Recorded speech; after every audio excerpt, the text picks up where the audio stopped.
Welcome.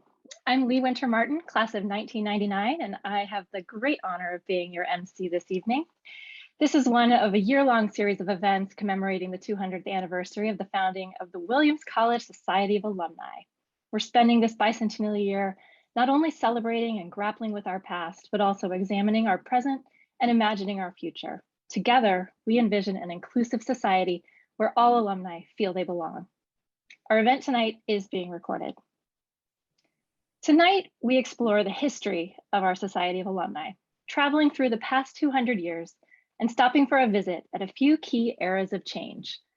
By looking back, we hope you feel a sense of shared connection through the years. For while a lot has changed, some things are constant, like how it feels to return to Williamstown. My sentiments on approaching Williamstown can be more easily felt than described. To be again drawing near that scene of early action after so long an absence, where once centered almost every hope. Where science first taught me her loveliness, vice first polluted me with her blandishments, and real love first crazed me with its excesses. Update a few word choices, and that could have been written in any era, but that letter was written in 1815 by class of 1812 alum John P. Brace. 1815, the great defector himself, Zephaniah Swift Moore, has just become the second president of Williams College. 6 years later, as we all know, he would leave Williams to start a lesser institution in the Pioneer Valley. Our first stop tonight is 1821. Please welcome Rich Levy, class of 1974. Thanks, Lee. Hello, everybody. Let's start out with a short history about the founding of the Society of Alumni. You'll find a fuller overview of the Society's history in the timeline on the Bicentennial website. But for the moment, return with us now to those thrilling days of yesteryear. The year was 1821. Colonel Ephraim Williams Jr. had died 66 years earlier on September 8, 1755, at the battle known as the Bloody Morning Scout near Lake George, New York. His remains were buried in a nearby grave, later marked by a boulder inscribed with his initials and the year of his death. The college bearing Eph's name and funded with his bequest was still young, barely 28 years old. Situated, as today, on land that was part of the traditional ancestral homeland of the Stockbridge-Munsee Mohicans, the indigenous people of the region now commonly known as Williamstown, Massachusetts. At its inception, the college was housed in a single building, West College, built in 1790 as the free school originally contemplated by Colonel Williams in the town of Williamstown, formerly named West Hoosick, at the western margin of the Commonwealth of Massachusetts. The headmaster of the free school was a Yale man, Ebenezer Fitch. Through efforts spearheaded by Fitch, the school was formally reconstituted and chartered as Williams College in 1793, with Fitch as its first president. 2 years later, in 1795, Williams graduated its first class, 4 students who couldn't have known it then, but who would eventually be recorded in the annals of the college as the true elders of our alumni. Over the next 25 years, as its enrollment grew, Williams expanded in size and shape, adding a second building, the original East College, and graduating a total of more than 550 students. But by 1820, the survival of the college was in serious doubt. Its enrollment was uneven and its finances were unstable. The college's second president, and I shudder to utter his name, Zephaniah Swift Moore, had taken office in 1815 with the intention of eventually relocating Williams to another location east of the Berkshires in the Pioneer Valley of Massachusetts.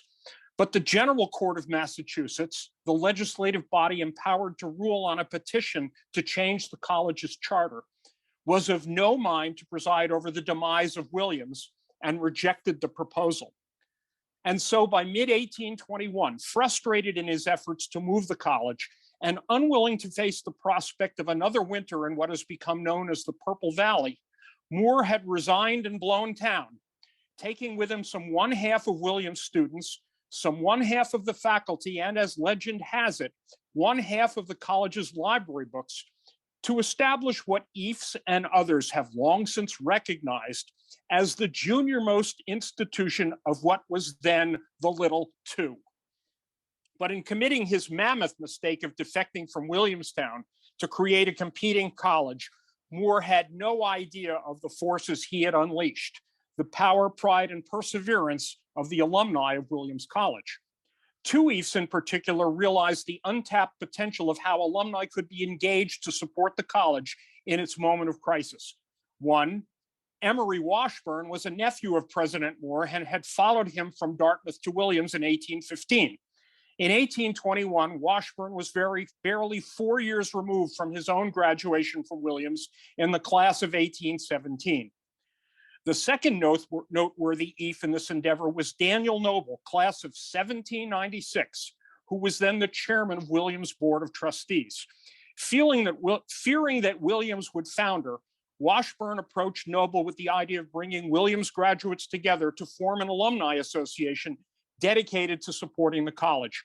With Noble's strong endorsement, Washburn and he arranged to publish a notice in various newspapers announcing the convening of a meeting of alumni in Williamstown, quote, to consider the expediency of forming a society of alumni at the request of a number of gentlemen educated at the institution who are desirous that the true situation of the college may be known to the alumni and that the influence and patronage of those it has educated may be united for its support, protection, and improvement, close quote.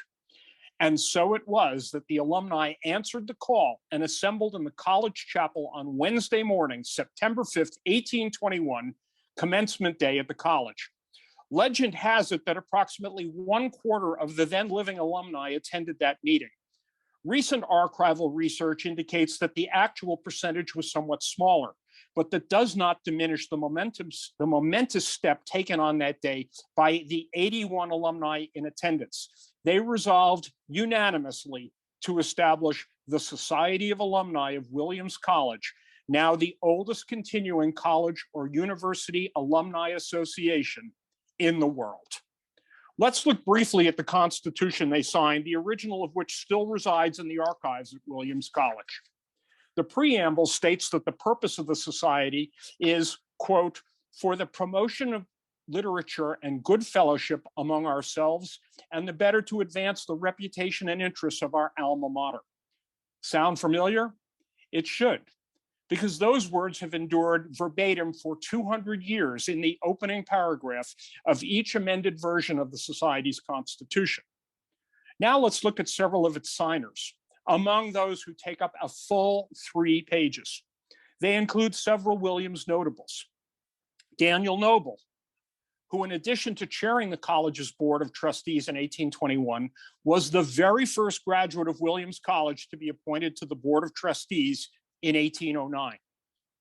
Emory Washburn, who would go on to a distinguished career as a lawyer, state legislator, and governor of Massachusetts, and for 20 years, a highly regarded professor of law at Harvard University. Ebenezer Emmons of the class of 1818, who would become a medical doctor, professor of natural science at Williams, and professor of chemistry and obstetrics at Albany Medical College, and who is recognized as the father of the field of American geology from his teaching and field research as the state geologist for both New York and North Carolina.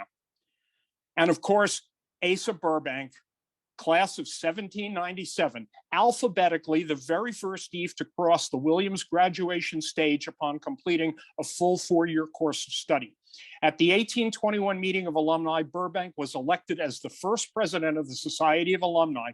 In that role, he kicked off the long purple line of only 130 alumni who would succeed him as presidents of the society out of the more than 45,000 EAFs to graduate from Williams in its history to date.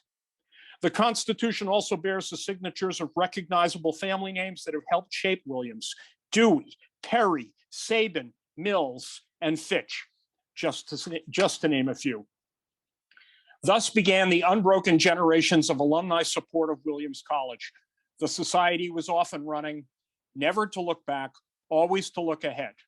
As you will see in the next hour, members of the society, EAFs, have remained ever proud of the college they attended and ever steadfast in supporting and sustaining it, touching all areas of Williams' mission, operation, and evolution. Thanks, Rich. Life in Williamstown stabilizes after the defection, and over the next few decades, the campus gained some of the markers that we know and love today. As for the excitement of life on campus, well, let's hear from the students themselves. A few evenings since, yielding to a feeling of ennui, I strayed into the room of one of the students, while there being asked, consenting to play a game of whist. Now, although I'm frequently asked, yet I seldom play, but my evil genius that evening ruled, and for the first time in 5 months, I yielded. About half an hour afterwards, one of the faculty interrupted us. In consequence of this violation of college laws, I was fined $5. In 1832, the Society of Alumni begins its first ever capital appeal for the purchase of scientific equipment, successfully raising a total of $4,000 from alumni by the time the campaign ends in 1836. In 1859, the railroad comes to Williamstown. Goodrich Hall opens with the first floor known as Alumni Hall, and Washington Gladding, class of 1859, writes the mountains. In 1863, Abraham Lincoln appoints Stephen Field, class of 1837, to the Supreme Court. 2 years later, after Lincoln is shot, physician Dr. John Wells Bulkley, class of 1841, is called to attend to the president after the shooting and remains with him until he dies. 29 Williams men lose their lives in the Civil War, and the Society of Alumni honors them with the Soldiers' Monument in front of Griffin Hall. Our next stop begins in 1867. Please welcome Rob Swan, class of 1990, and once again, Rich Levy, class of 1974. So by the 1860s, the Society of Alumni approached its 50th birthday, and alumni in general and the society in particular become increasingly active, dare we say almost proprietary, in the affairs of the college. In his seminal book, Mark Hopkins and the Log, Professor Fred Rudolph used the term, quote, interference, close quote, to describe the degree of involvement by alumni, some good, some less desirable, but always providing the college with an able body of persons vitally interested in its existence and success, and a built-in cohort of persons who could always be expected to support its needs. By 1867, the Board of Trustees was composed of equal numbers of Williams and non-Williams alumni, whose members were appointed by the Board of Trustees itself. At the annual alumni meeting in 1867, the Society resolved to seek the creation of formal seats on the board to be filled by alumni trustees elected from the Society at large. The Society designated that same Emory Washburn from the class of 1817 to carry the petition to President Mark Hopkins and the trustees. By 1868, the board had approved the expansion of the board's membership to include alumni elected trustees, subject, of course, to the board's right to exercise final approval of each individual voted upon by the Society. At the annual meeting that year, Giles Bacon Kellogg, class of 1829, was elected as the first alumni trustee of Williams College for a term of 5 years, with one alumni trustee to be elected by the Society at each successive annual meeting. And by 1872 and ever since, the board always has a full complement of 5 alumni trustees elected by the Society to serve 5-year terms. And so it was that Williams alumni again helped to differentiate the college from many other colleges and universities where by that time, few had granted such formal institutional recognition of their alumni bodies. But as Professor Rudolph also observed in his book, with that development, the penetration, the term he used, the penetration of alumni into the inner fabric of Williams College was complete. By the way, it's worth noting that in each of the last several election cycles, nearly 1/4 of the alumni body has exercised this important annual right of Williams alumni to choose a direct representative to the Board of Trustees. So, Rob, there were some other very important developments going on at this point in time between 1867 and 72 that would have profound impacts on the expansion, organization, and the meeting of the Society of Alumni. Why don't you address a couple of those for us? Thanks, Rich. Just to remind everyone, hopefully you probably interacted with me at some point in my role here in alumni relations, but I'm the director of off-campus programs. So I work with regional associations all over the country and the world. And, obviously the regional associations, I'm sure most of you or all of you know, they play a really vital role in helping to connect and reconnect the Williams family to one another and with the college in local communities nationwide. And the activities span all kinds of interests, obviously visits from the Williams president, other Williams ambassadors, sporting events, intellectual engagement, career networking, family events, you name it. But we're talking here about Williams history, and the concept of the regional association was first introduced actually in 1867. With the initial founding of there were 3 regional groups that were under Society of Alumni President Harvey Rice from the class of 1824. And the Williams College president at the time was Mark Hopkins. And so those first 3 associations were actually Troy in upstate New York. Under the first president was J.M. Hawley from the class of 1857. New York City, with the sort of famous or notorious first president was David Dudley Field from the class of 1825. And then Boston was the 3rd association, led by the first president was William Dimmock, class of 1855. It's kind of amazing, but I'm going to go through this kind of the story that we all know, but it only took 4 years for a regional event to establish a really long-lasting impact on the Williams culture that we're still familiar with. And so just if I were to set the scene, just picture the formal annual alumni dinner. Rich, remind me, was it Delmonico's? Does that sound right? Delmonico's, New York City? Delmonico's in New York City. Okay, and that was in 1871. Professor John Bascom, who's an alum from the class of 1849, was the speaker, and he took that alumni gathering as an opportunity to make the case for a new direction at Williams, and with a larger, and in his view, a more enlightened college, potentially under his own leadership rather than with Mark Hopkins. And so he really boldly, provocatively outlined a long list of you could say a list of things or grievances, whatever you want to call it, but he believed Williams needed that Mark Hopkins had failed to provide the students and the faculty. So he really specifically pointed out that the library building was inadequate and it lacked the books that were needed to educate all the students. And then, of course, we're sort of coming to the famous response, which caused then president of the Society of Alumni, the future US president, James A. Garfield from the class of 1856. So he stood up and he addressed the meeting in defense of President Hopkins, and he uttered the immortal words we all know: the ideal college is Mark Hopkins on one end of the log and a student on the other. So with that simple, concise endorsement, sort of Bascom's recommendations, his arguments were completely undermined. Hopkins continued his term as the president of the college, I guess completing 36 years as president, retiring in 1872, and then in 1874, John Bascom actually left Williamstown to become the president of the University of Wisconsin. So that Mark Hopkins in a log phrase has really obviously endured, into the modern era. And I think, Rich, you and I were speaking about this the other day. It's like when I go to regional events, even now, especially when I go to New York, I always think like tonight could be the night for the next big, detail that could really have an impact on the Williams culture for the next 150 years. That's what I'm always hoping. That so history comes to life, right? And so just sort of skipping ahead a little bit further. So in 1927, I guess, so we have to say the three original regional associations, so we're just skipping ahead maybe 60 years.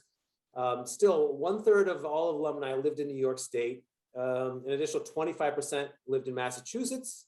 And if you add in New Jersey and Connecticut and the other New England states, that basically meant that, greater than 2/3 of the entire alumni population lived in the Northeast.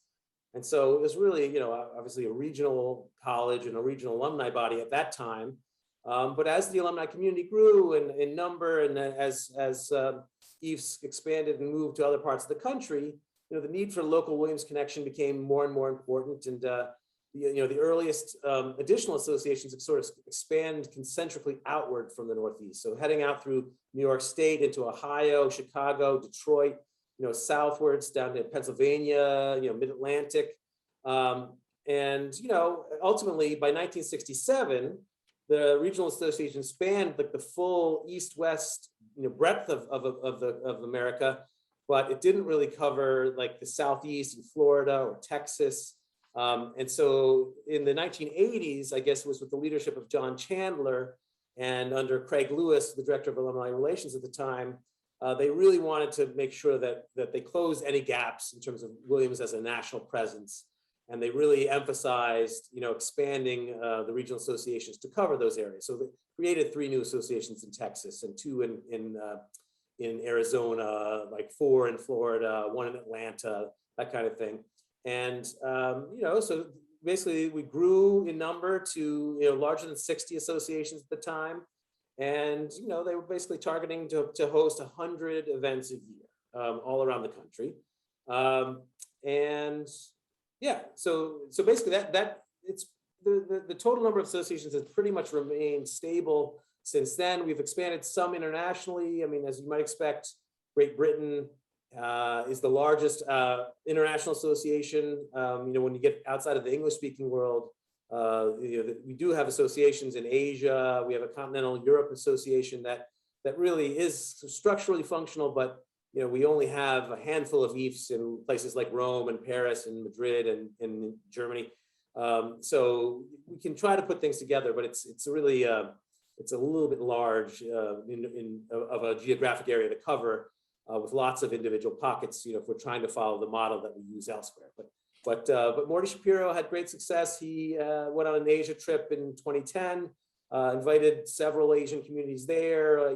Well, in Hong Kong we had one, but like in Beijing and Shanghai and Taiwan, to create their little small micro associations. So they really are tiny, but they really are proud to get to host Williams events from time to time. And yeah, so that's just a quick summary of the regional world.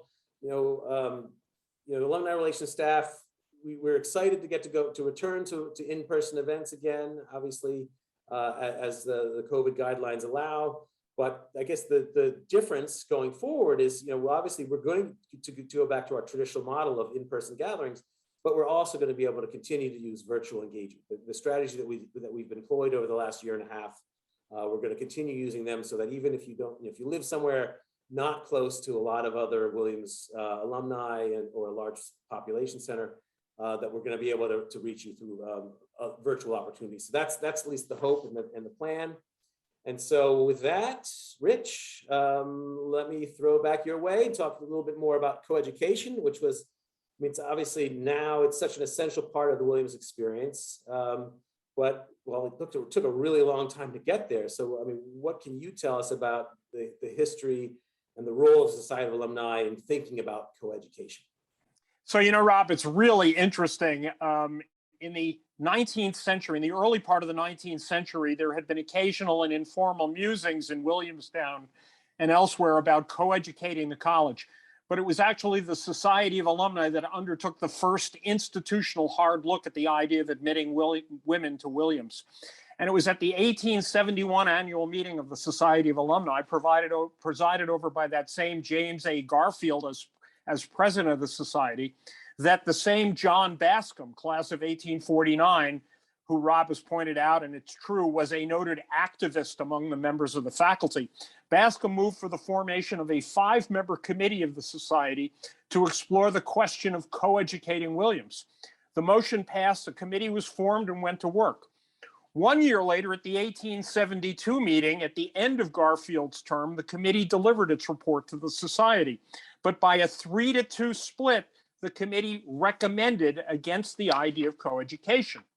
The majority report was written by Francis H. Dewey, class of 1840, Clement Hugh Hill, Garfield's classmate from the class of 1856, and Henry Hopkins, class of 1858. They concluded that, quote, "There is no present necessity for admitting women to Williams College.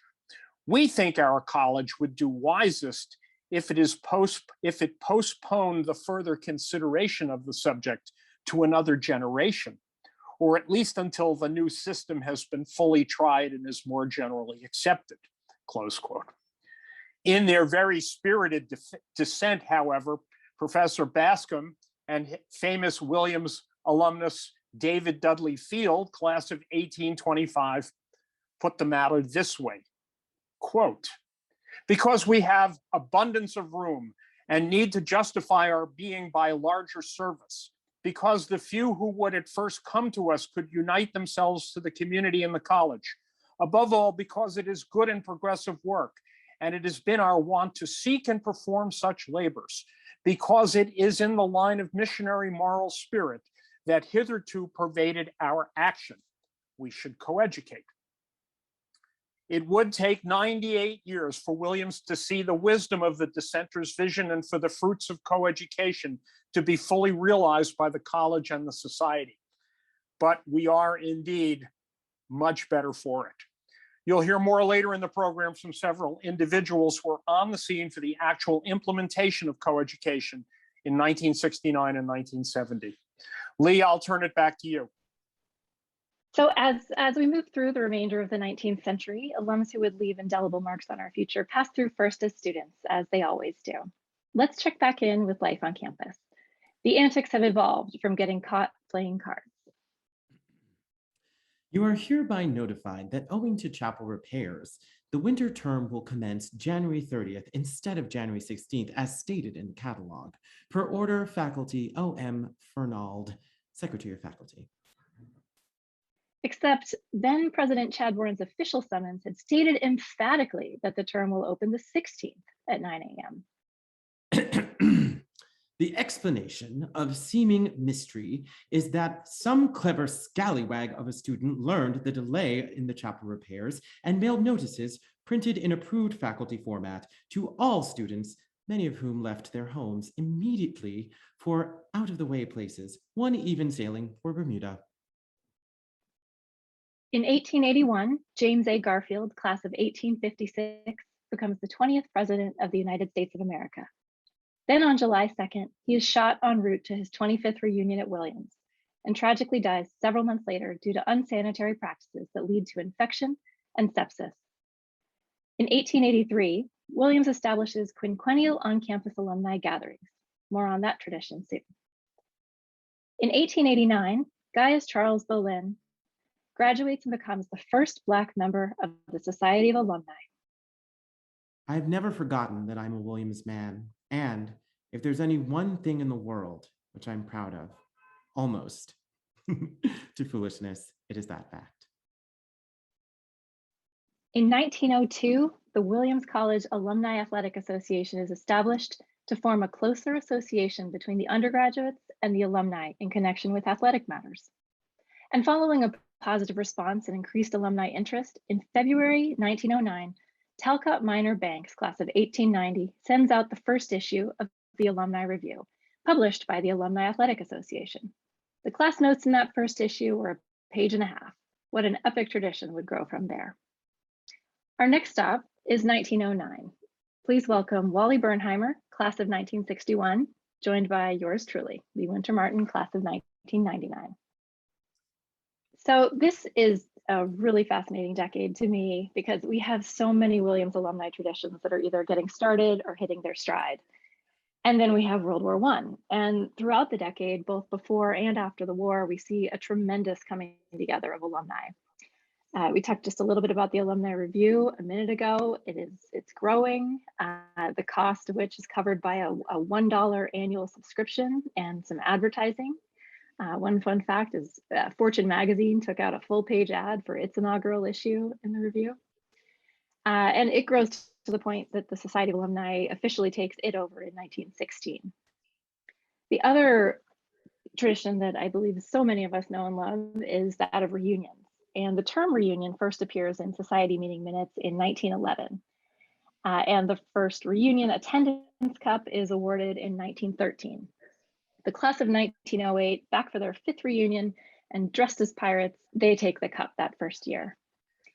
The class of 1894 was the first class to start this tradition of reunion uniforms or costumes. And the tradition quickly took hold so that by this decade of the 1910s, we have hordes of toddlers and sailors and samurai and suffragettes and other elaborate costumes descending on Williamstown. The Williams Club is formed in 1913 and would have a nearly 100-year run as a standalone club in New York. And in 1915, they would hold the first New York dinner for all Williams men. These dinners drew 500, 600, 700 alums. And judging by the pictures, there are no plus ones. It's just all alums wall to wall, which given the alumni body at the time is practically 15% of the alumni in one room for these dinners. So we have these tremendous coming together and forming of some of the traditions that's continued for decades. And then we have World War I. Wally, do you want to comment a little bit on that? Yes, World War I was a sort of an interruption. Alumni reviews from 1918 and 1919 list varying numbers, but appears that between 1,100 and 1,650 persons, including alums, sometime attendees, and undergraduates enlisted in the war effort. One article actually asserts that 37% of living alumni enlisted, but this seems exaggerated since it translates into more than 1,800 participants, even excluding the other categories. Whatever the actual number, it was an impressive showing, especially compared to participation in more recent conflicts. But more relevant to the college itself, according to a 1918 Alumni Review article, fully 90% of the classes of 1917 and 1918 enlisted in military service, representing a major portion of the student body. Since tuition represented the overwhelming source of the college's revenue, this led to a significant shortfall in receipts. Therefore, in 1917, a group of alums created an entity called the War Emergency Fund for the purpose of filling the gap. And the goal was to raise a sum amounting to $10 per living alumnus. The response was excellent and the goal was met. Well, when tuition receipts recovered after the end of the war, the Society of Alumni decided to retain a vehicle for contributions to a fund for ongoing operating needs. And they changed the name to the Williams Loyalty Fund. Unfortunately, without the motivation of the wartime shortfall, participation dropped precipitously. But this early peacetime effort to raise money for other than capital needs turned out to be the embryonic stage of what we now know is the Alumni Fund. And it was a 15-year gestation period, a relatively lengthy one, until 1934, when the name was changed to the Alumni Fund, the annual Alumni Fund of the Society. And the class agent model was adopted, and it's been operating that way ever since. But it took the war to create this annual operating fund. Back to you, Lee. All right, thanks, Wally. All right, so the last thing we'll touch on in this decade is E. Herbert Botsford, class of 1882, also known as Botsy. And Botsy is one of my favorites. He was principal of the Williamstown High School and then later a math professor at Williams. And then after a long career as an educator, he took on the roles of both alumni secretary and editor of the Alumni Review, among other roles in the community. And it was with Botsy that alumni relations formally became an official part of the college staff, and as the first paid employee charged with alumni responsibilities. This really brought the Society of Alumni into close working relation with the college, and that has grown to the tremendous alumni relations staff we have today. Now, Botsy loved Williams and he loved people. He would take these month-long trips around the country, meeting with alumni and write things like, "It is given to the alumni secretary to read the hearts of men like an open book, and no printed story can adequately portray what he has found there. Who would not become an alumni secretary with such worldwide friendships?" In his capacity as editor, Botsy starts putting out the Alumni Review a mind-boggling 9 times a year, up from 4. And after he hands over the reins to the next editor, it immediately drops back down to 5 times a year, and then 4. One last fun fact about BOTC. Many of you may recognize this White House on Main Street, Route 2, as you head in towards campus. And some of you may even know it as Botsford House. It has quite the Society of Alumni connection, beginning with Daniel Noble, class of 1796, who, as Rich mentioned earlier, helped call the SOA to formation and was the first alum to become a trustee of the college. Then Joseph White, a longtime treasurer of the college. I guess the SOA connection there would be helping collect the funds. Talcott Minor Banks was the next owner of the home, the originator of the Alumni Review. And then after Talcott Minor Banks died, BOTC bought the house and donated it to the town to become both a library and historical museum, which is how it would be for the next 50 years. All right. So as we head out of the 1910s decade and through the 1920s, the SOA would mark its centennial. And alumni are shaping the landscape outside of Williamstown in many ways. In 1931, the Empire State Building opens, designed by architect William F. Lamb, class of 1904. And if you're anything like me, once you know that it's designed by an E, you'll never look at the New York skyline the same way again. By 1933, 60 Williams alums have become college presidents, an educational legacy spread across the country. 4 decades later, that number would rise to 76. In 1941, the log opens and the US enters World War II. The Alumni Review becomes a vital connection to home for many. Received my review today. It's a better morale builder than our beer ration and comes just as often. Even though the copy of the review was more than 5 months old, it was probably the most welcome magazine in my 2 months accumulation of mail. Although I've been in the Mediterranean for some time, I could feel the nearness of the Berkshire Hills.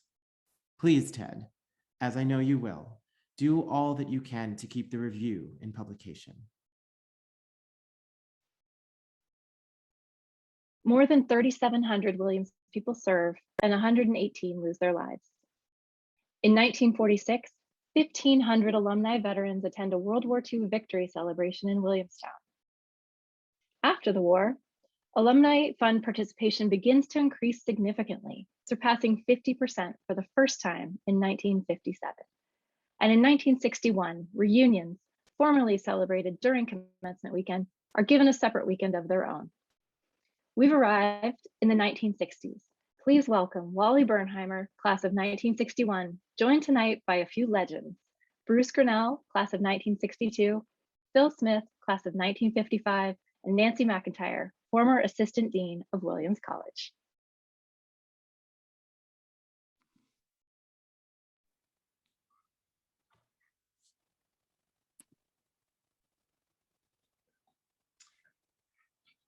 Well, I arrived at Williams in the fall of 1957, a Jewish person from a public high school.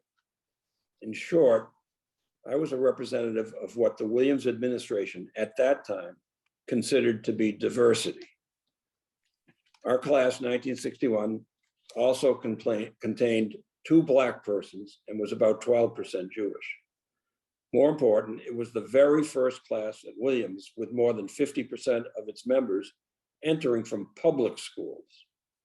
A fact about which the then director of admissions, Fred Copeland, I think he was class of 36 maybe, was very, very apologetic in his annual report to the Board of Trustees concerning the incoming class. It's also important to emphasize that the makeup of our class had not been achieved on purpose. The very next year, for example, the incoming class of 1962 contained 0 Blacks, was less Jewish, and was back to well over 50% entering from private schools. In any case, just a few weeks after I graduated in 1961, James Finney Baxter III, class of 1914, born in the early 1890s, retired after having served 24 years as president of the college. He was succeeded by John E. Jack Sawyer, class of 39. Finney, as he was known, was resolute that under his leadership, the social structure at Williams was not going to change. It wasn't just the social structure that wasn't going to change, but that's another story. During the 60s, however, under Jack Sawyer's leadership, the college made 3 decisions that would significantly alter its makeup, and therefore inevitably the makeup of the Society of Alumni. The first and gating decision was to eliminate fraternities. The second decision was to broaden the applicant pool geographically, demographically, and ethnically. The third decision was to go co-ed. Williams accomplished far more, the third was to go co-ed, which Williams accomplished far more seamlessly than its peers did. And back in 1970, the alumni body numbered 10,700 people. It was 100% male, more than 99% white, and was almost exclusively from the United States. But the transition was already underway. The entering class in the fall of 1970 had about 40 Black members. And at the end, I think that was Richard's class actually. And at the end of the academic year, the first 7 women graduated. Today, we number about 32,000, of whom 40% are women and 20% non-white, with more than 1,000 having been international students. A huge transformation birthed in the 1960s under Jack Sawyer. Lee already introduced the 3 persons who will discuss this with us.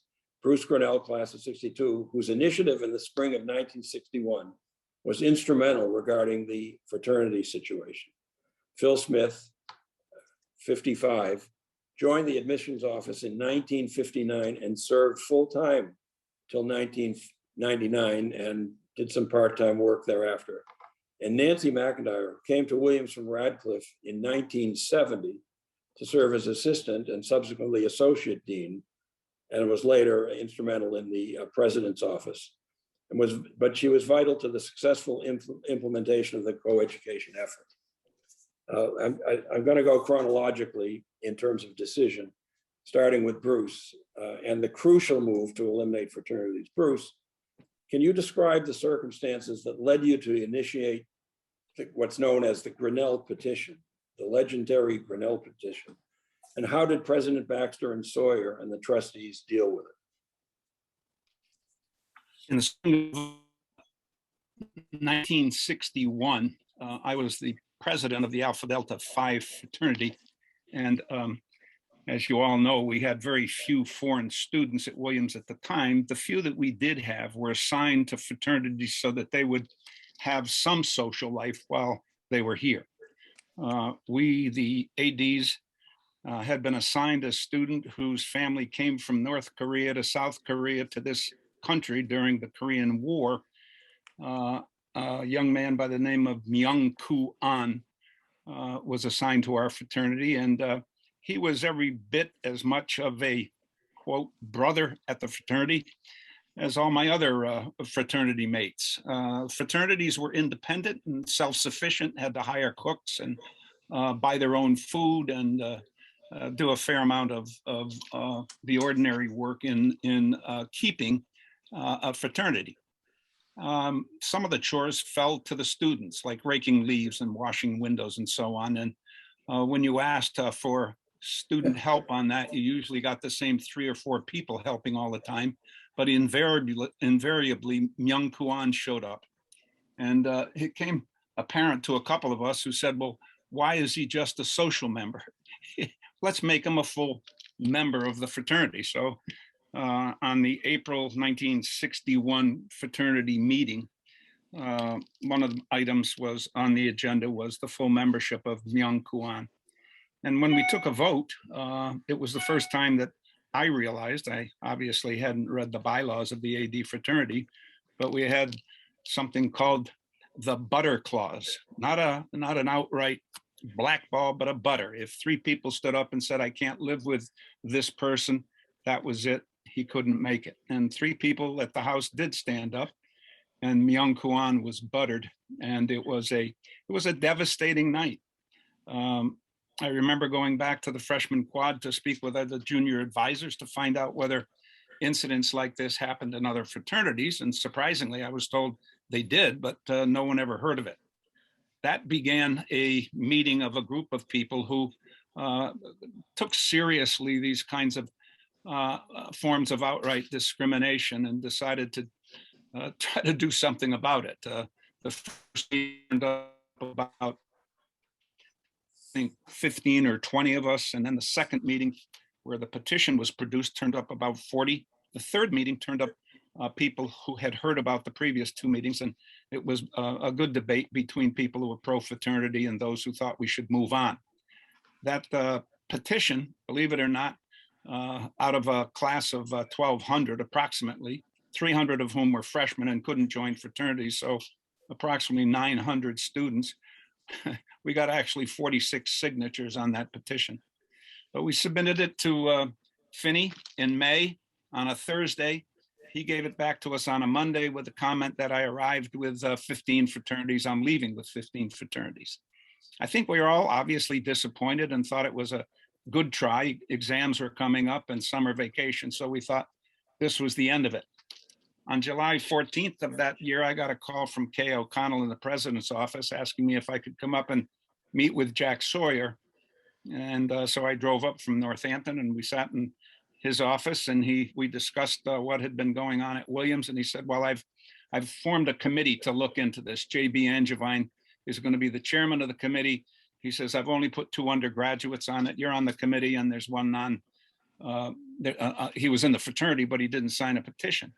The others that were on that committee, if anybody's interested, there was only one post-World War II representative. That was Dick Debevoise. The others were all pre-World War II, and it seemed like it was a bit of a bag job that we'd maybe get a look, but it wasn't going to go far. And little did I know that these people would take a very serious look at the situation. And 2 meetings were held, one in Williamstown, fairly contentious, one in New York, very contentious. The committee broke up in pairs and went to visit the social systems at other colleges, came back, made their reports. And at the final meeting, J.B. Angevine, who I still think is probably one of the most brilliant people I've ever encountered, he said, I think we have consensus here. And I thought to myself, consensus? I don't remember discussing this matter too much in depth. He says, is it fair to say we should recommend to the trustees that they should assume all responsibility for housing and feeding all undergraduates? I thought, wow, that's a pretty bold statement. And everybody agreed it was a unanimous decision. That was in middle to late May. The trustees were meeting in early June. The trustees they accepted the recommendation, but didn't formally vote to implement the terms of that agreement until later, but not much later. Jack put out the information about accepting that over the summer when he thought most of the alum were on vacation. Not surprisingly, a group of alums were so outraged that they must have gotten the mailing list for someone. They contacted all undergraduates and graduates and suggested that instead of giving to the Alumni Association, that you mail your check to this rump group and that we would bring Sawyer and his crowd to their knees in 2 years. Sawyer, who had extraordinary contacts among the alums who were extremely loyal to Jack, he went to several of those alums, told them of the situation, and they told him, Jack, you don't worry about this. We'll guarantee you the same amount of money you raised this year, regardless of what you raise in the next 2 years. So that survived the first threat. And something that still amazes me, John Chandler assures me that there wasn't any preconceived ideas about abolishing fraternities at Williams when Jack became president. But you have to recognize that the petition was handed in May of 1961, and the trustees voted the following May. So in 12 months, the college effectively abolished fraternities, which were first established in Williams in 1835. I think of it, I've had an opportunity to speak with John Chandler, who was Jack's right-hand person at the time. And John Chandler swears that there was nothing planned. He never said that Jack didn't have some key people in the alumni group that Jack may have contacted, but it was I think when you think of what happened in the other NESCAC schools, it took most of them until the 90s to abolish fraternities on their campus. It was an extremely bold move, and I think it's clearly historic for Williams. Yeah, it's Bruce, interesting. In the alumni reviews at the time, the college did not try and suppress the dissent. There were plenty of articles and factual articles, and letting this rump group speak for itself and make its case. And I think that helped. I think that helped. I should have saved the letters that I received. I just thought that these people were, well, a little bit crazy, but anyway, yeah. There was some serious feeling about the abolition of fraternities. There's no question.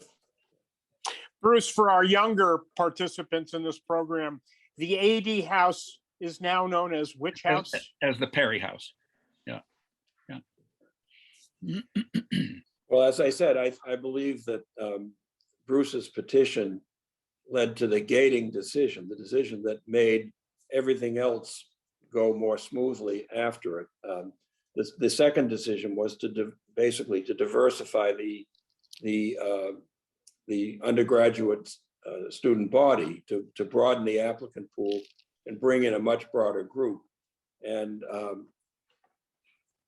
Phil Smith, who joined the admissions office in 1959, was an instrumental part of implementing that second decision. How did you go about doing that, Phil? It was kind of hard because if you recall, there's no internet, no Xerox, no computers. So everything had to be done with one secretary and 3 carbon copies. We did a lot of interviewing, and the trustees had decided earlier on they'd like to make the college at least 30% financial aid. It was around 20% at that point. So we worked very hard my first year in broadening the pool of applicants, in increasing the number of high school students. And I was very proud that that year, the number of high school students increased by 15%, increased to 59%, and that's about where it stayed ever since. We worked very hard in terms of broadening the national scope of the student body. Fred Copeland made his first West Coast trip in 1958, and thereafter would go every other year. We worked with a whole group of alumni, and here's why I think Fred deserves a great deal of credit, because he put together school committees all across the country. And so we had more school committees going than the Society of Alumni had formal organizations. And overall, we got relatively little help from the alumni office. It was done pretty much on the basis of who we knew and who would work with us. And the people in the hinterlands would set up our visits, lend us their cars, put us up overnight. It was really a very Spartan organization. We worked very hard at the outset also to increase the number of inner city schools that we visited. And instead of visiting just independent schools or the major high schools in the suburbs, it was the inner city schools where you would normally be able to locate many of the minority applicants. And as you recall, there were very, very few African American, and even fewer Asian American or Latino representatives at Williams. there were just two of us full-time in the admissions office in '59. We increased that to 3 full-time. And when Phil Wick joined us in 1962, he was really extremely helpful in broadening the number of African-American applicants. And as you mentioned in one of your earlier comments, by 1969, there had been 42 African-American representatives at Williams. There were 42 African-Americans in the student body. That was the year of the Hopkins Hall demonstration. And we had 42 entering that September. We call that the summer. I used to call that the summer of '42. We also worked hard to publicize what was happening in admissions. And borrowing a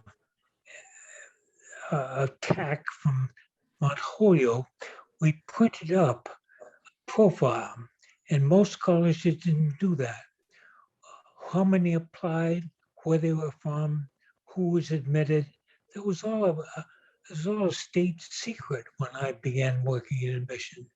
And we tried to make that as transparent as possible so that people would know where the college was recruiting, where people were from. The other thing that helped us, of course, was the growth of air power. You couldn't get from California without airplane very well. And earlier people in their 30s, it took them 9 days in a 1933 packet and our alumni head from Portland, Oregon, drove Julia Child to Smith. It took them 9 days. They were pure as the driven snow, but as soon as we had better trains and airlines, we could recruit more broadly.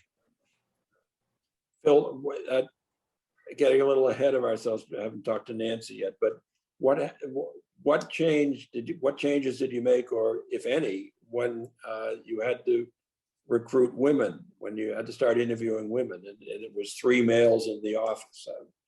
Were any changes made? Yes, we'd added more people to the office by then. Nancy's first appointment was half in admissions and half in the dean's office. And for the first year of formally recruiting women at the freshman level, beginning level, we hired Suzanne Sato as our first full-time female representative. And if I'm thinking properly, nowadays I think in the admissions office last year it was 2 men and 9 women. So things have progressed. We wrote to every school in our applicant pool and told them we were going to co-ed. We increased our visits to include the very strong women's independent day schools and boarding schools. And we also increased our representation out of the Northeast. And that all bore fruit with larger numbers of applications. We were constrained at the outset by Jack Sawyer's promise to the trustees that he would not lower the number of men admitted to Williams. And that meant that when he increased the size of the college to 1,800, that we were limited to 30% of a class being women. And that was a major constraint. And that took some years to work through. But eventually, with a study that Joe Kershaw put together, we were able to be absolutely blind, and we just could admit students and not worry about who was male, who was female, or who needed financial aid. Did we run into any complaints from alumni about going co-ed? Did you ever hear any? No, there were some complaints about not doing as much with the traditional schools. And I can recall one year when 5 members of the Board of Trustees were graduates of Hotchkiss, and we had no members of the entering freshman class from Hotchkiss. I heard a lot about that. And, when everybody in the admissions office was totally in favor of dropping fraternities. And like I told the story before of meeting with a couple of current undergraduates who admitted when we had fraternities. And I was told that I lied to them. I was told when I was admitted there would be fraternities here. You lied to me. It took 5 minutes of pretty severe scolding. And then that individual said, and by the way, my brother is applying this year, you better admit him. So we kept very close eye on how many alumni sons applied and were admitted and enrolled in each of the years after fraternities were phased out. And also we kept very close eye on the number of brothers of current undergraduates who applied. And I'm happy to say that both of those numbers went up during those years. That's good. Nancy, Yes. how was the transition, getting to the most important subject, coeducation? How was the transition accomplished? What did you run into when you came to Williams? How did you go about making it happen? Well, at the time, there were several concurrent happenings at the college. One was the financial analyses that had been going on since the mid-60s, which suggested that the college would be more efficient if it increased its size from 1,200 to 1,800. And then the question was, should those be more men? Should those be women? I think that decision was influenced strongly by a report that had been done by Gardner Patterson at Princeton, who had done some polling of and conversations with high school men who were increasingly less interested in going to single-sex institutions. That Patterson report, I think, rippled through all of the Ivies and many of the small liberal arts colleges. And in fact, several of them had gone co-ed even before Williams had. There also was the possibility of some property coming into, becoming available at Mount Hope, and also some property at the end of Spring Street in Denison Park. And so there was some conversation about a coordinate institution. And then Jack and others were having behind the scenes conversations in the mid-60s with other college presidents about possible coordinate experiences, possible exchange opportunities. I think, though, what actually convinced Jack and others was the information that they were getting from some of their colleagues at other institutions, such as Polly Bunting at Radcliffe, such as John Chandler, who had by this time gone to Hamilton, which was in a relationship with Kirkland College, that the model, the coordinate college model, didn't seem to be a contemporary model that Williams should pursue. And so the trustee faculty committee on coordinate education and related topics really came up with the conclusion that the college should become co-ed. At the same time, there had been a student committee on a similar student committee, which had traveled around at least New England and New York State, talking with other colleges, which came out favorably, in fact, about going co-ed rather than a coordinate education. Wally, I think that the question you asked Phil, which was how did the alumni respond to the coeducation?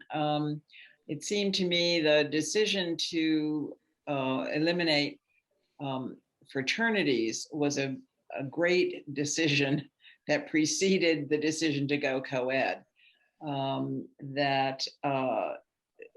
I think the alumni who were upset about the fraternity issues, the fraternity issue just didn't come into to the conversations that I had with alums. When I would go around the country in the early 70s talking with alumni clubs to tell them about contemporary Williams, and especially to talk about coeducation, where were women living, what kinds of choices were they making. The occasional conversations that I had with alums were, if anything, rueful rather than angry. I remember several conversations with alums who would say things like, well, I guess the college had to get rid of fraternities, or I guess the college had to go coeducational.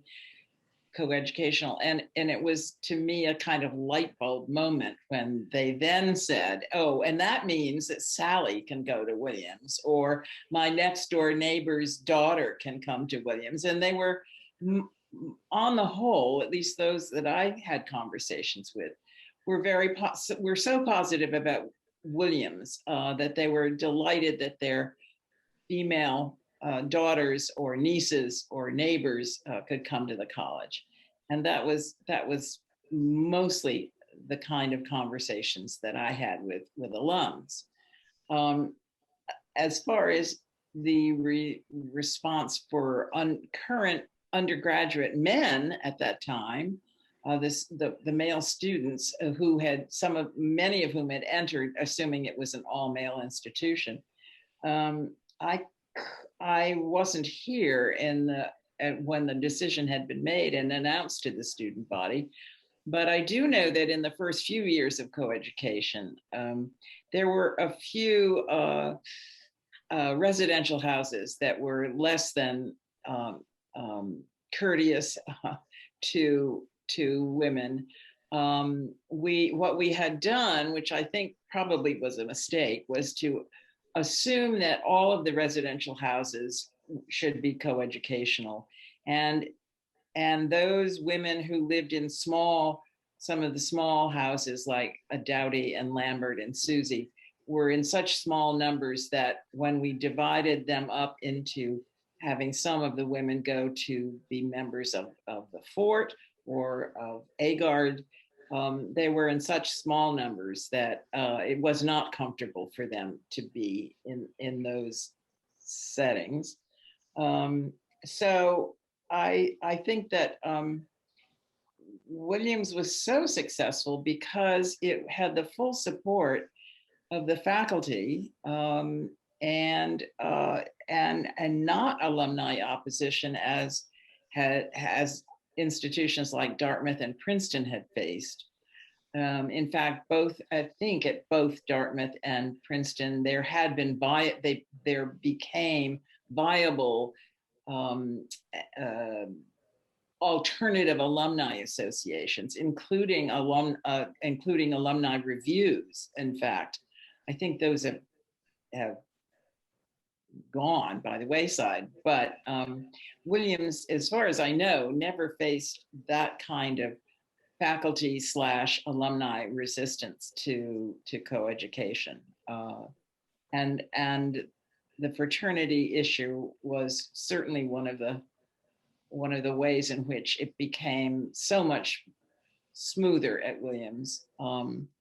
And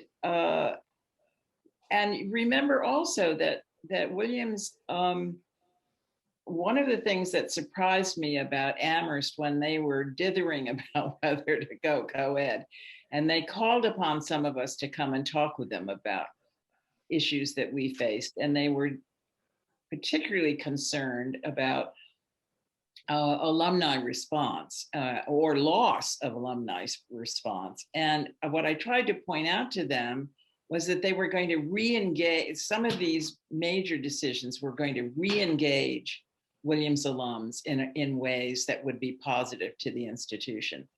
And I think in particular of an alum, John Lockwood, who was the chair of the Committee on Coordinated Education. And I remember asking him, we had a celebration of the 10th anniversary of the college going co-ed, and John and his wife came, and we recognized him. And I had a conversation with him afterwards, and I said, tell me more about your career and how you got involved with the college again. And he said, well, I'd been a fraternity member, and I enjoyed that experience. But then I graduated, I had gone to law school, I had a career.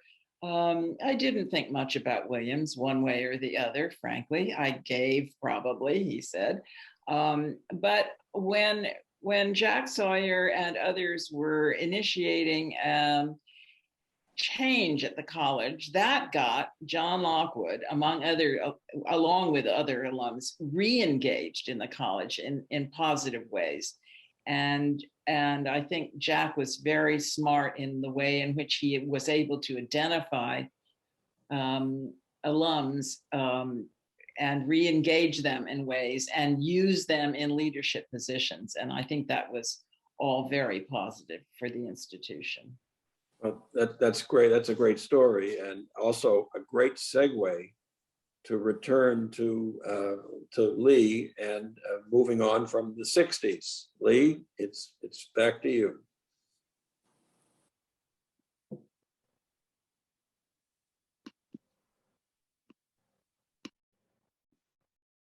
Great, thanks, Wally.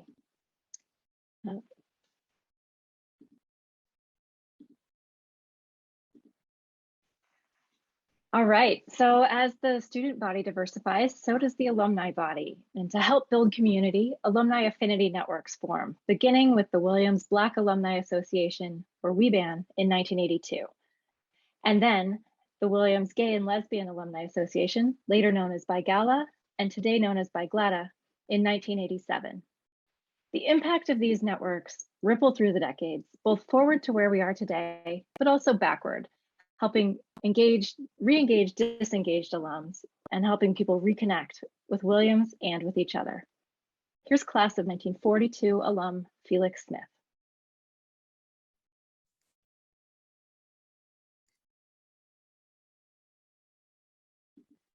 I feel more a member of our class now than I ever did in those 45 years between 1942 and 1987.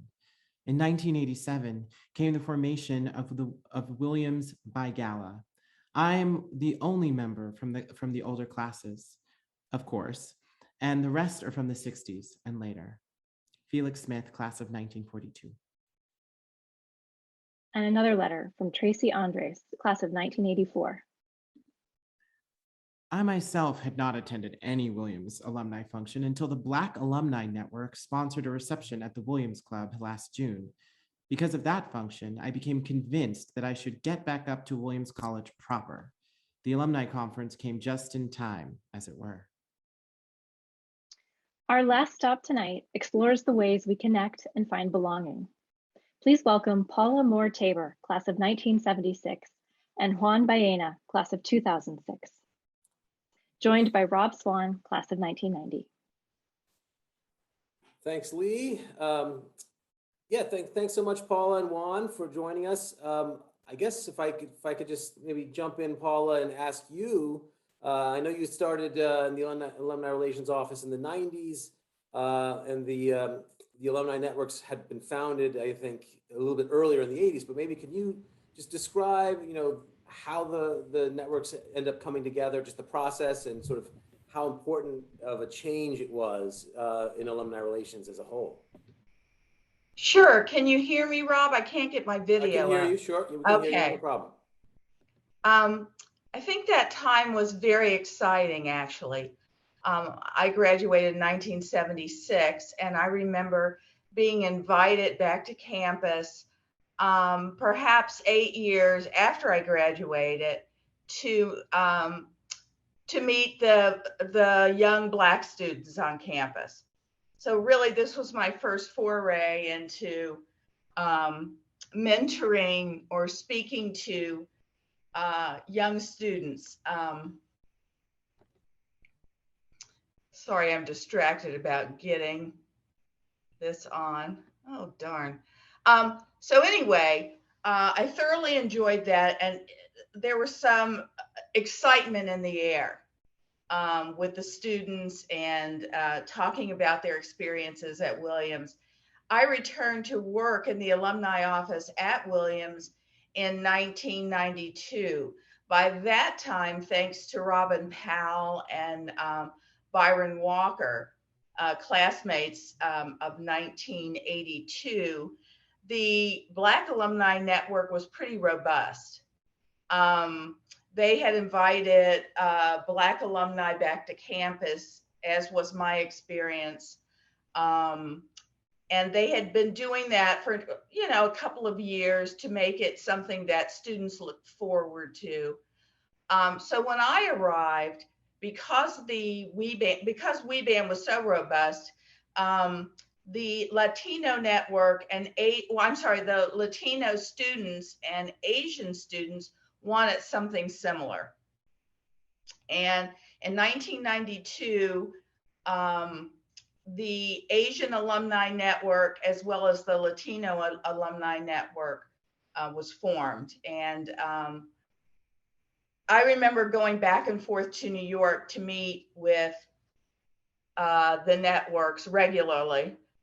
So much so that I ended up inviting all the networks to be at the same meeting, because you can imagine going to 3 meetings in one Saturday. And during the time, we had some really quality events. Robin and Byron had started Career Mentor Weekend when they were students in the early 80s, which was bringing back alumni of color to mentor students and to talk to students about making their way through Williams. That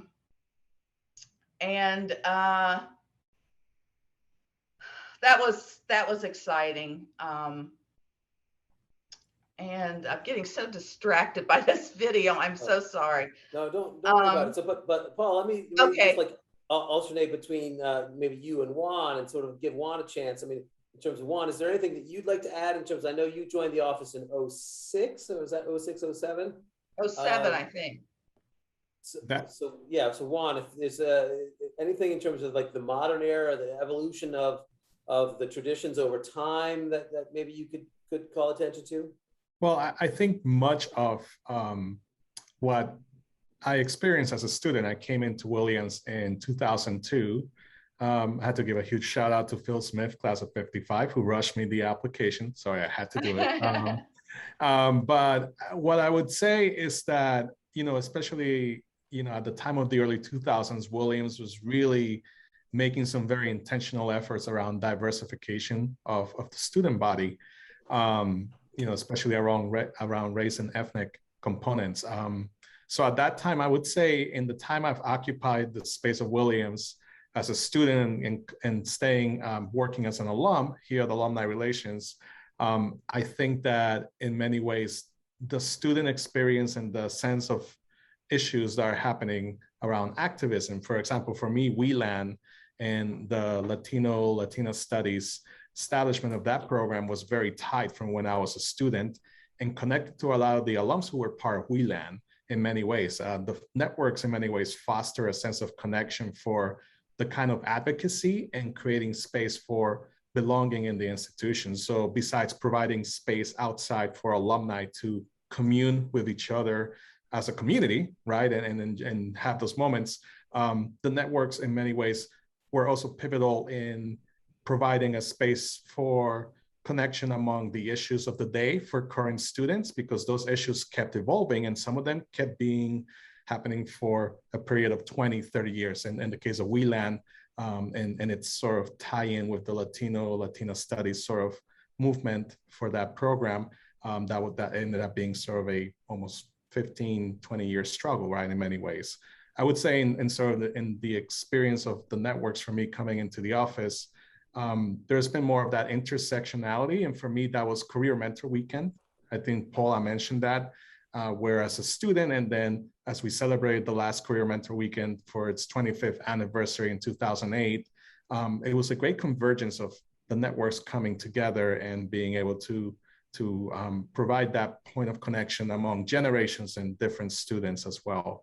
Most recently, I would say, obviously, in latter years, we've had the emergence of the Bolin Mentor Weekend, the Bolin Legacy Weekend, that emerged again in 2016, and it's been happening in a biannual fashion in order to celebrate the legacy, but also carry the spirit of what Charles Gales Bolin was, in many ways embodies with the presence, at a time where he was the only one on campus. And so I think the networks in many ways provide that space for advocacy and are providing space for evolving needs. Most recently, we've had the establishment of the Williams First Gen Network, and that is something that's very recent as of the past 5 to 6 years, as the college also made a dedicated effort to provide support to students on the dean's office with dedicated support with the dean's position. So I think that's the short of it. I think I'll leave it at that for now. Okay, thanks, Juan. And so Paul, I know you had mentioned about the sort of similarities between WeBan, Juan, and WeLan in terms of how those were started. But is there anything either similar or somehow different in terms of the founding of Bicolata? Is there anything to talk about that network specifically, about how that came together or has evolved? Well, in the early days, I worked with several members of Bicolata, and we tried a lot of things. We tried to combine a WeBan weekend, WeBan, WeLan, and Juan with Bicolata. And I don't think it was as successful.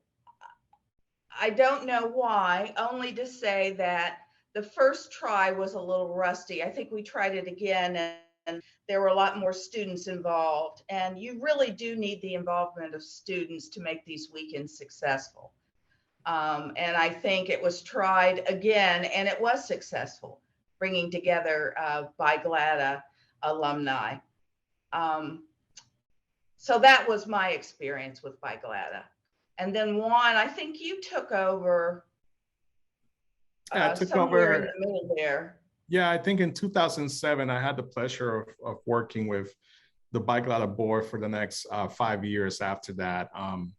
And what I think at that time, Bicolata, again, due to the various needs of on-campus students, a component I remember was their sort of organization around trying to petition for a queer life coordinator in the multicultural center. And so Bicolata sort of, petitioned the college and rallied up alumni in many ways to try to, get that position instated in a full-time basis. And actually, I think about a year or two later, that became a reality in the structure of the multicultural center. But obviously, Bicolata also had sort of this emergence of, if you look at the history, I believe in '96 being formally coming into the fold of the networks as a network of subgroup of the Society of Alumni. There's a lot of history in the activity and ebb and flow of what the leaders of that group had sort of accomplished, and I believe as well establishing an internship through the Career Center in latter years. So thanks so much. I think I mean, unfortunately, we're coming up on about 90 minutes here. So I don't know if there's anything else you'd like to add that you didn't have a chance to speak about, Paula or Juan? It's just exciting to be part of this group today and to hear the history. I thought I knew. Thank you very much. Back to you, Lee. Thank you, Rob. All right. Thanks, everybody. Just as we get ready to wrap up here tonight, thank you for sticking with us as we've run a little over. Just a couple thank yous. The very talented Mijan Zulu was gracious enough to join us tonight to read some of those letters from the text. Thank you, Mijan. And a special thank you to the Williams College Archives team, Sylvia Kennick-Brown, Lisa Conathan, Laura Zepka, and Jessica Dramasic. We could not have done the work we've done over the past couple of years without your support. Williams is very lucky to have you. And with that, we'll close tonight with a few words from current Society of Alumni President Kate Boyle Ramsdell, class of 1997. The last president of the Society of Alumni's first 200 years and the first president of our next 200 years, I want to thank you for joining us to examine our shared history and to help us look ahead together to the future of the Society of Alumni. We say that there's a place for you in the Society of Alumni, and we strive to be an inclusive family for every person who has attended Williams or been extended honorary graduate status. We're a unique cohort, now more than 31,000 people strong, and we're growing. We're from all backgrounds, all experiences, and all walks of life. As we know, and as you heard tonight, and through some of our lived and shared experiences, Williams has not always been an inclusive place, and that has not always been the case for us as we look back at our past 200 years. But the changes that have taken place, especially over the last 50 years, have brought us to this moment and offered us a chance for reflection, a chance for reconciliation, and a chance for repair. I hope and anticipate that change over the coming decades will continue to make us an even stronger and more cohesive EVE community. Steve Burrell, 64, was a longtime vice president of the college for alumni relations and development. And Steve coined the phrase, the second endowment, to describe Williams alumni. However you see yourself in relation to the college, please know that we see you as an invaluable gift, a lifelong partner, and a member of our community in perpetuity. So thank you. Thanks for being here. Thank you for helping to make the Williams College Society of Alumni the strong and remarkable network that it is. The determined and forward-looking spirit of 1821 lives in all of us through the unbroken generations who call ourselves alumni of Williams College. So thank you, and here's to our next 200 years. All right, thank you to everyone for joining us tonight. To conclude this evening, I'm proud to borrow from the words that are uttered by the president of the Society of Alumni at the end of each annual meeting. As is our tradition in our mountain land, we close this program with the mountains. Hopefully you'll hear the mountains in a moment, and hopefully you know the words. But if you don't, please hum along. Go Ephs. Oh, proudly rise the monarchs of our mountain land, with their kingly forest robes to the sky, where Alma Mater dwelleth with her chosen band, and the peaceful river floweth gently by. The mountains, we greet them with a song, whose echoes rebounding their woodland heights along, shall mingle with anthems that winds and fountains sing, till hill and valley gaily, gaily ring. Beneath their peaceful shadows may old William stand, till suns and mountains never more shall be. The glory and the honor of our mountain land, and the dwelling of the gallant and the free.